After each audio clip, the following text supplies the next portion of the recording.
for us, you know, as founders of this company, sometimes it's good to talk about entrepreneurial stories. And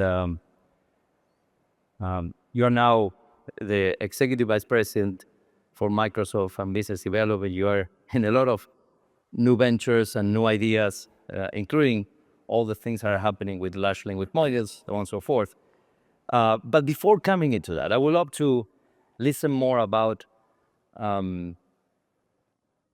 your experience, as the CEO of McAfee. McAfee is very famous antivirus, but then it was like a spin-off of Intel, and then you took it over and you made some magic there. So would you like to kick it off with that? I absolutely. And so first of all, thank you, Martin, and to the entire Globant team for having me.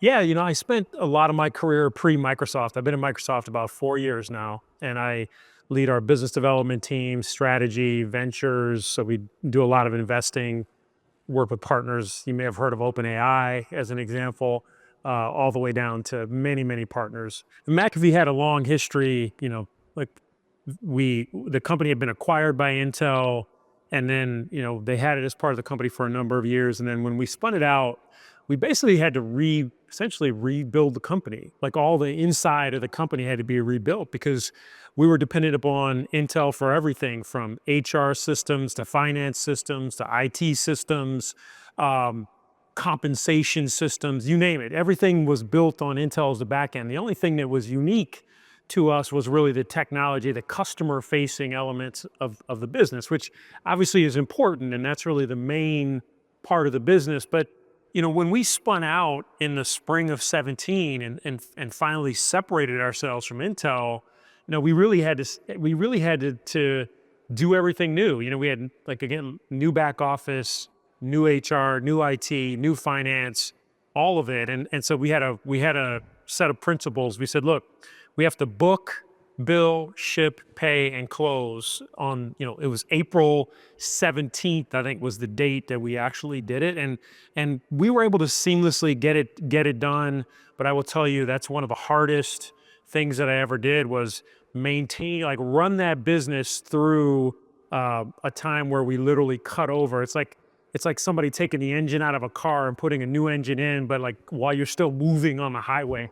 And so it was a hard time, but it was a fun time. We did have some hiccups. There were some weird things. Like there was I remember this because it happened on Easter Sunday. There was a hacker that got one of the LinkedIn accounts, and so we had to fix that issue. But there were, those were small things in the grand scheme of it. But I was really proud of the work that our teams did to get us there, and it made a huge difference. Chris, one of the things that we always think about is Microsoft being such a successful company these days, and a lot of the things that happens in Microsoft start at some point, close to you, right? Close to what the new business development and new ideas are happening. And I would love to understand a little bit more about those exciting new projects that Microsoft is thinking about in any kind of area. Sometimes we talk a lot about AI. Of course, it's the theme of the Converge, but not just that. I mean, must be some other things that you're dreaming about. Yeah, one of the things that you're pointing out about the work that my team and I do at Microsoft is we really get an opportunity to be, what Satya likes to call the frontier business group for the company. And we're a small team relative to the rest of Microsoft, but because we're small, we can pivot and focus on some of the newer elements of technology that are presenting themselves, the opportunities that come up. And I will say most things these days either feel AI related or were AI related, but I will tell you this, like even when I first joined the company several years ago, there were a couple of topic areas that we were very focused on. And this was before ChatGPT 2 years ago. For example, we saw, autonomous transport as one category that we thought would be big. And I fast forward to today and look at where we are with autonomous transport. I mean, I now regularly will get into a Waymo and ride. I live in San Francisco, so I can regularly get in a Waymo and ride around. It's a really good experience. But some of the things that my team did is we invested in a number of players. We had a great investment in a company called Wave, which is out of the UK, and they're building autonomous transport technology, which will go be OEM'd into a variety of different cars. And so I think we've got a real opportunity, to change from a societal perspective, change how we move goods, change how we move people. Just remember in 2020 when the pandemic hit, how so many of us couldn't get goods and services. We couldn't move around and there were shortages of drivers. And if you think about what autonomous transport can do for us, is it can change the paradigm remarkably. And so that's a category like where my team has been able to make some investments, bring partners to work with us at Microsoft. We're doing some similar things on the healthcare side. Again, generative AI has really started to take the imagination in a lot of ways. But even again, before ChatGPT really took everyone's imagination a couple of years ago, we started to make investments in companies like Page AI, for example, which is we talked about this earlier, using computer vision models and now a combination of computer vision together with large language models to do things like help pathologists diagnose cancer and really diagnose undetectable cancers to most human vision. And so that's just one example of so many ways in which I think AI will massively change health outcomes for people around the world. And that's something personally I'm very excited about.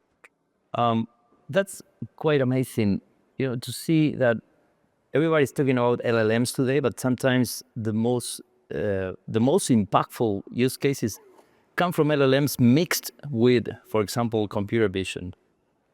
Indeed, for example, in the Interdome, where we work together, we're using a lot of the things that Microsoft can provide. We are using computer vision for the stores. And using computer vision, you can take a look at who's picking something, and then we send you like the image and then the point of sales that you have, just translate that into a transaction. But it's interesting to see that sometimes we talk a lot about use cases around LLMs, but also there's a lot of things that can be complementing those LLMs with computer vision. Or the other day I heard something about large quantitative models, which are models that instead of being trained with words are being trained with numbers. But the funny part is that with words you can get a result that can be statistical research result, but with numbers you cannot. So with numbers you need to check and have like a lot of layers of quality assurance once you do so. Once you start to try to do a statistical answer to an equation, for example. So it's a pretty interesting model. It's not just LLM. So I would love to enter into that, into more use cases like the ones that we described, where you think AI will take over moving forward. And I think the audience here will be very eager to understand which are those use cases, how they can use them for their company. So all yours. I think first of all, I think what's great about what we're experiencing right now with AI, and it was really driven by a lot of the excitement that came from generative AI, that really became a part of our consciousness collectively in the last couple of years. But it's important to remind ourselves, and you're saying this, is that there's been many versions of AI, around for a long time. Yeah. Like we didn't just discover AI 2 years ago when ChatGPT was launched. What it did was make AI accessible to the average person in a way that was quite different than anything we'd ever seen before. And what we did see just in the last several years is an exponential increase in the capabilities of what these models could do and what they could bring to us. And so that's really what's changed the game. But underneath it all, as you point out, there's been a lot of forms of AI. As I mentioned, in cybersecurity, we used versions of AI for a number of years. Microsoft, even pre our relationship with OpenAI, has been many AI researchers and have been building models for a number of years. So as you point out, there's going to be a variety of use cases. And what I do think is important to note about the era that we're in today is that, AI is really something that I think will infuse our lives in almost everywhere we use technology. You mentioned just even the collaboration that we did in terms of been bringing, Steve Ballmer's vision here with the dome, the Into a Dome to life. And, you can imagine a world where ultimately you'll be able to ask a question, let's say, of the stadium. Where do I, where's the nearest restaurant that serves this kind of meal? Where can I buy this particular jersey with this particular number? My car is parked in this part of the stadium. Which gate should I go on? Can you tell me which direction to go? Think about the different experiences that one will have in the future as a result of generative AI. And what I love about what we've done here is that we've laid the foundation for that to happen, right? This is, because of the way this stadium is architected, all those kinds of opportunities will be possible. And if you think about it that way, it'll completely change the experience. In fact, we're sitting in the Clippers' new home stadium.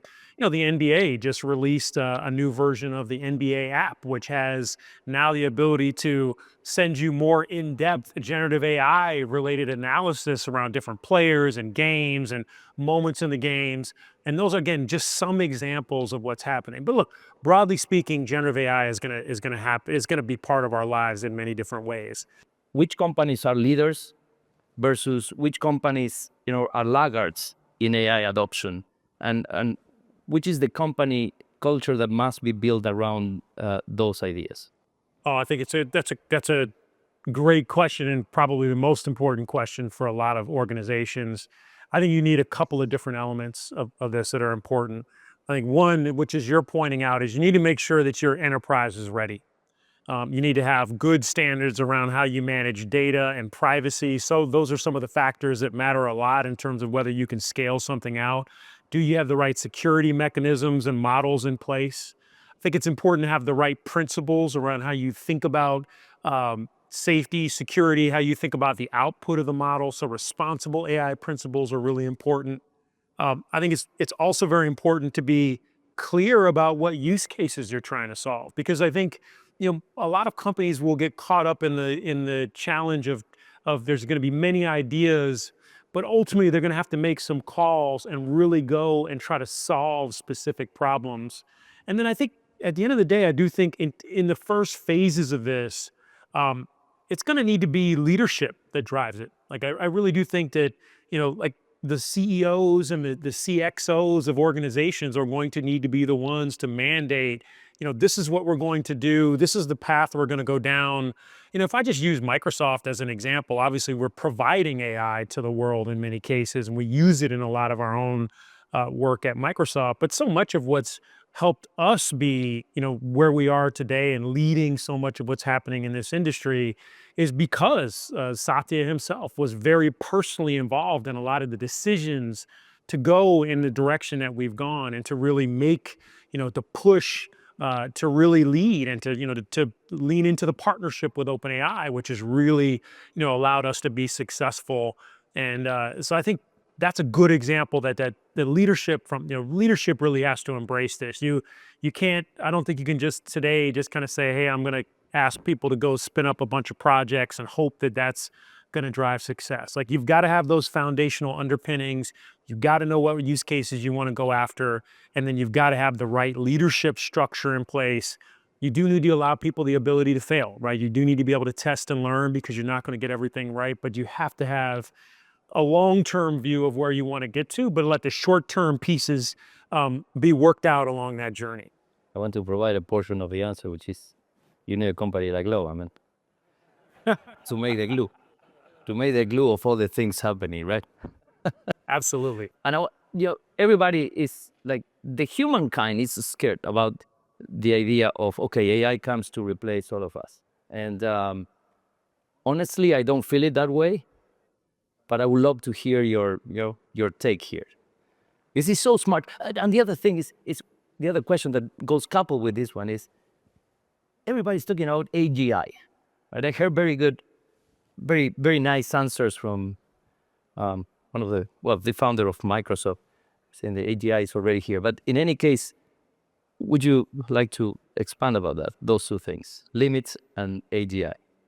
I think what's important to think about is we have an opportunity, because we're still in the early stages of this, to shape the future that we want. And I think that's very important. Like I'm a person who believe I'm an AI pragmatist, so I feel like we shouldn't. I don't want to sit back and be fearful of what might happen. I want to be part of defining what should happen. And I think that's really been our approach as Microsoft, is to say, okay, let's make sure that we have the right foundational principles around what should happen. We have responsible AI principles, we have AI adoption principles, and we're constantly testing those principles. We have mechanisms around that to make sure that, we're protecting against some of the challenges that might be presented today, like misinformation or misuse of AI models. We want to make sure that our AI models are delivering useful outcomes as opposed to being misused for the wrong intentions.